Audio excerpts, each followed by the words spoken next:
সম্মানিত উপস্থিতিবৃন্দ, আমাদের কৃষিতে একটি বিরাট বড় সমস্যা আছে। সেটি হচ্ছে কৃষক এবং বাজারের সরাসরি যে সংযোগটা, এটা বিভিন্ন কারণে আমাদের পক্ষে হয়তো গড়ে তোলা সম্ভব হয়নি। আমাদের পরিকল্পনা আছে যে কিভাবে কৃষক এবং বাজারকে আমরা সরাসরি সম্পৃক্ত করতে পারি, অর্থাৎ মিডলম্যানের যে প্রকৃতি আছে সেটাকে কিভাবে কমিয়ে আনা যায় এবং একই সাথে ট্রান্সপোর্টেশন কস্ট কিভাবে কমিয়ে আনা যায়, এই বিষয়টি আমাদের পরিকল্পনার মধ্যে আছে। সো দ্যাট তাহলে কৃষিজাত উৎপন্ন যে দ্রব্যগুলো সেগুলোর দামটা আমরা কমিয়ে আনতে পারবো। সেটাকে দাম যদি আমরা কমিয়ে আনতে পারি তা আমরা মানুষের কাছে কম মূল্যে আমরা পৌঁছে দিতে সক্ষম হব।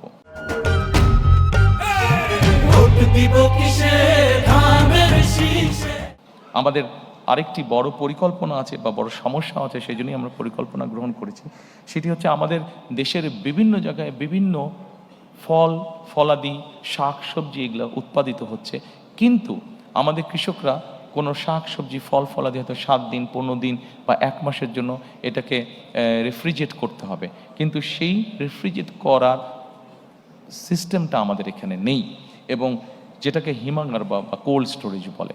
আমরা এর মধ্যে কাজ করেছি যে কোথায় কোথায় আমাদের কি কি উৎপাদিত হয়, কোথায় কোথায় কিভাবে, যেমন আমাদের চাঁপাই নবাবগঞ্জে বা রাজশাহীতে প্রচুর পরিমাণে আম হয়, আমটাকে কিভাবে প্রিজার্ভ করা সম্ভব হতে পারে সেইভাবে আমরা সেখানে হিমাগারটা তো করে তুলব।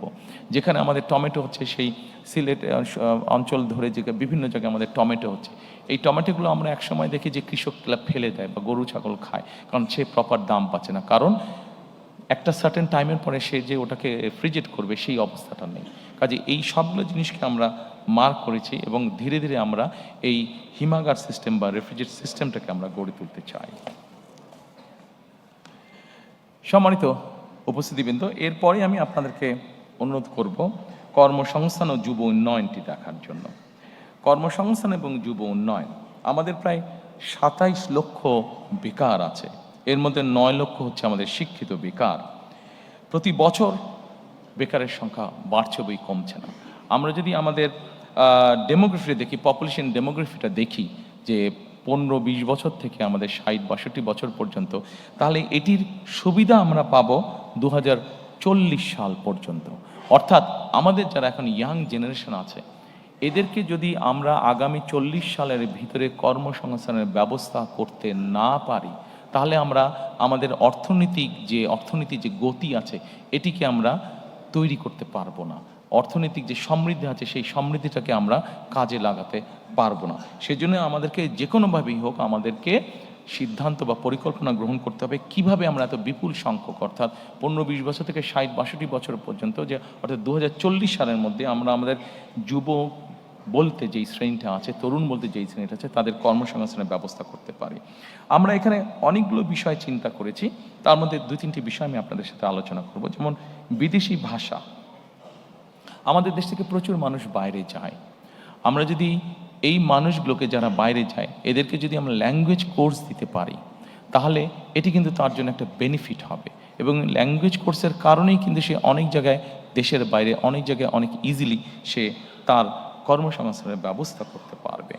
একই সাথে আমরা তাদের দক্ষতা অর্জনের জন্য দেশের বিভিন্ন জায়গায় এরিয়া বেসিসে আমরা বিভিন্ন ট্রেনিং ইনস্টিটিউট আমরা তৈরি করতে চাই, বিভিন্ন ট্রেনিং ইনস্টিটিউট তৈরি করতে চাই। আমাদের এর ভিতরে আমরা যেটা কাজ করেছি সেটা হচ্ছে যে আমরা বিভিন্নভাবে চেক করেছি যে আগামী 10 বছর পর্যন্ত পৃথিবীর কোন কোন দেশে কি কি ধরনের মানুষ যেতে পারে, কি কি ধরনের মানুষ যাওয়ার কাজের স্কোপ আছে, সেটির ভিত্তিতে আমরা আমাদের ট্রেনিং ইনস্টিটিউটটাকে ঢেলে সাজানোর পরিকল্পনা করেছি। এর বাইরে আমাদের যেটা লক্ষ্য আছে সেটা এসএমই ঋণ প্রদান, অর্থাৎ এসএমই ছোট বা মিডিয়াম যে ইন্ডাস্ট্রিগুলো হবে সেখানে সহজ শর্তে ঋণ প্রদান করতে চাইছি আমরা।